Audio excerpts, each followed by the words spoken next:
అన్నావంటే ఎదురవన, అన్నిపై ఉన్నావంటే నిదరవన, కలలే కన్నావంటే నిజమై ముందుకి రానా, కలతై ఉన్నావంటే కథనవన.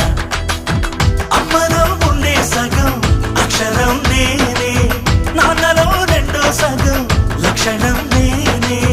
అమ్మ తోడు నాన్న తోడు అన్ని నీకు అన్నే చూడు, చెల్లిపోని బంధం నేనమ్మా, చిటి చెల్లెమ్మా, వెళ్ళిపోని చుట్టం నేనమ్మా.